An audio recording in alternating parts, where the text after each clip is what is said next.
Dans cette vidéo, nous allons voir comment saisir une facture avec mode de règlement et également une facture avec des échéances multiples.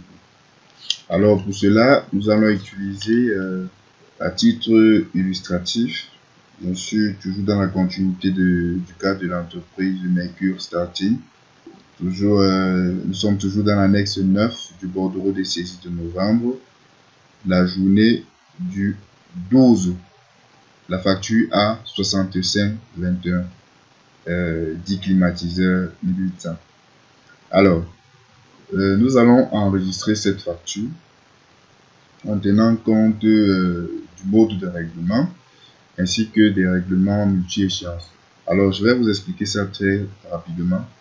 Il peut arriver que nous avons créé dans le menu structure ici des modèles de règlement. Nous avons créé un modèle comptant. Nous avons créé des paiements en 2 fois. Nous avons créé des paiements en 3 fois. Le voici. C'est-à-dire 30% en jour net, c'est-à-dire 30% cash orange par MTN Mobile Money, 20% à 20 jours fin du mois par chèque et 27% en fait, et le reste qui est 50, ça va donner 50 à 25 jours fin du mois en espèces. Alors, il peut donc arriver que un client, on rattache un modèle de règlement à un client, chose qui est parfois un peu difficile, mais ça peut être le cas, ça peut être pertinent d'après votre situation. Donc, je vais venir ici simplement, on va d'abord rattacher et après on va enregistrer pour voir le comportement et ensuite nous allons supprimer. Donc, je vais venir dans les tiers, dans le menu structure, dans tiers. Nous sommes sur un fournisseur Forest, nous sommes sur le fournisseur Forest, je double-clic. Alors ici, premièrement, qu'est-ce que je fais? Je vais autoriser d'abord les écritures multi-échéances.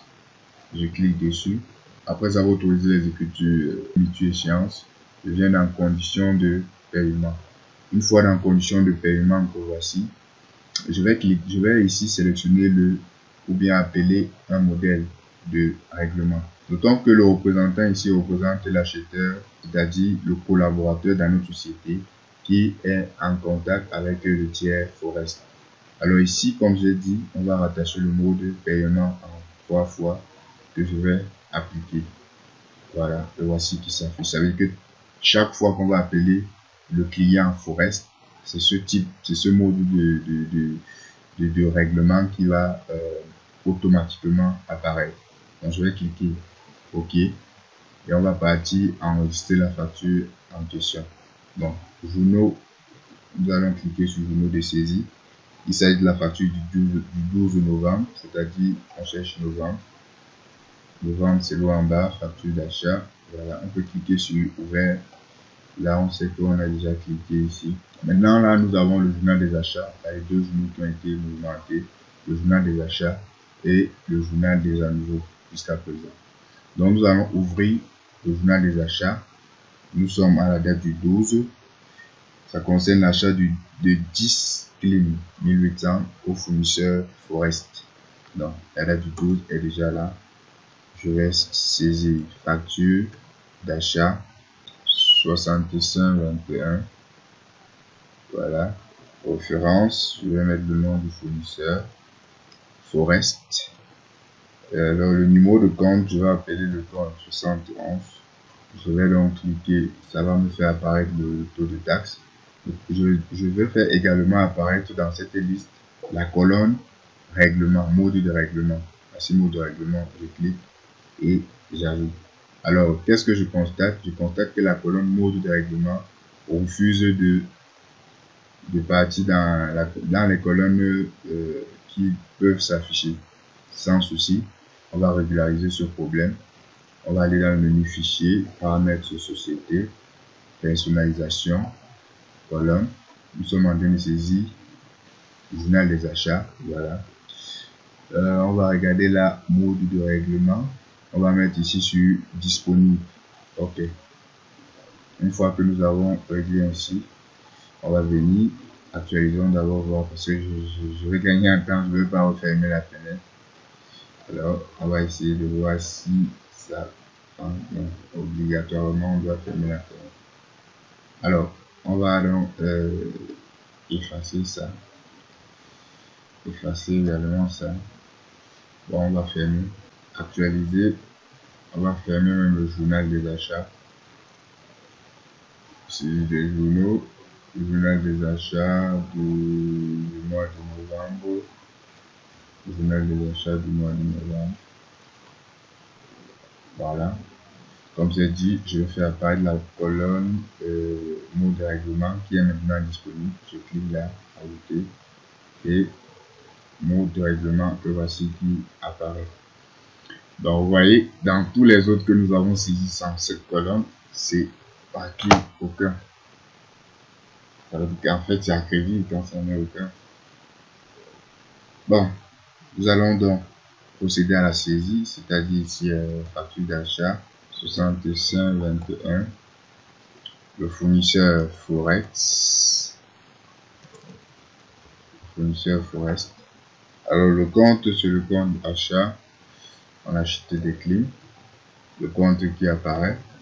Alors qu'est-ce que nous avons dit? Nous avons autorisé la saisie multi-échéance, le libellé, 10 clim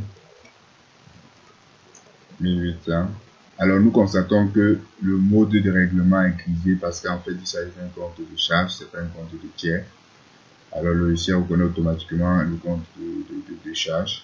Donc, je vais mettre ici la somme 1 500 000. Non, c'est pas 1 500 000, de 6 millions. Voilà, 6 millions. Tabulation. Ce compte là s'est affiché avec la TVA. Ici, le code tiers. Tabulation, ça nous donne le compte. Et ça met directement le mode de règlement que nous avons rattaché tout à l'heure dans le compte, dans le mode de règlement du client. Donc nous allons valider, nous allons constater qu'il y aura plusieurs 400, en fait plusieurs comptes Forex ou bien plusieurs comptes tiers qui vont se créer au crédit. Donc je tabule, le compte va être équilibré. Voilà, 7 115 155 000. Je tape OK. Alors, les différents mots de règlement, comme je vous parlais, les voici.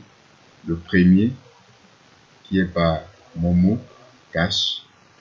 Le deuxième, qui est à échéance dans 20 jours. C'est pas c'était 20 jours. Et le troisième, qui est à 25 jours.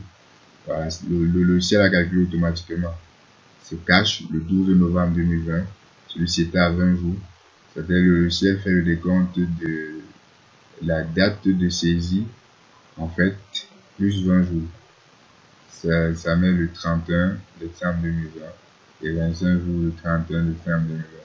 Et que le ciel n'a pas traversé la date d'exercice. Maintenant que nous avons saisi les écritures, nous pouvons donc enregistrer. Donc ici, une fois un tiers saisi, est-ce que nous pouvons modifier? Oui, nous pouvons venir modifier son mode de règlement à notre guise. Voilà. Je vais donc supprimer. Je vais simplement supprimer parce que c'est souvent difficile de rattacher un mot de règlement à un tiers. C'est compliqué. Donc je vais d'abord supprimer ça. Et je vais aller enlever le compte tiers également que j'ai rattaché au niveau du tiers. Forex. Bien, je vais supprimer. Et je supprime ça.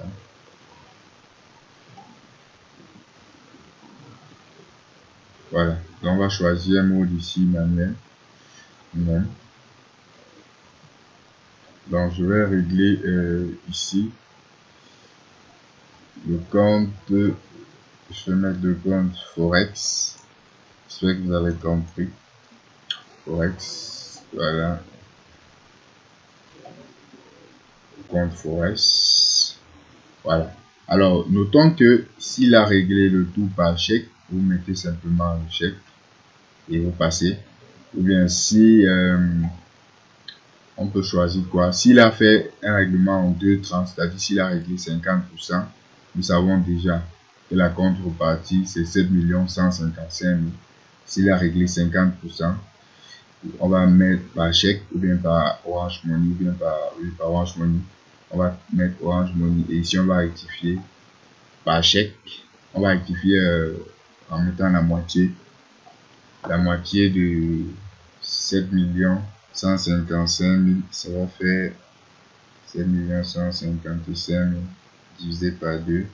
Ça va faire 3 millions. Donc on peut mettre ici 3 757 577 500. Donc ici, j'espère que vous êtes en train de comprendre ma logique. Je suis en train de dire que le client a réglé 50% au comptant par Orange Money et il a payé le reste. Il dit qu'il va payer le reste plus tard. Donc j'enregistre d'abord comme ça. Ensuite, je reviens. Vous voyez qu'il y a encore une partie qui représente ici la quote-part. Je vais simplement mettre ici il y a encore le tiers Forex. Voilà. Ici, je peux donc mettre soit une traite. Maintenant, je choisis l'échéance que je veux là. Peut-être en décembre, le 24 décembre. Voilà. Là, le montant restant et je clique. La partie double est respectée. Alors ici, j'ai saisi le compte 400 en deux catégories. La première qui concerne Orange Money Cash et la seconde qui concerne la traite le 24 décembre 2020.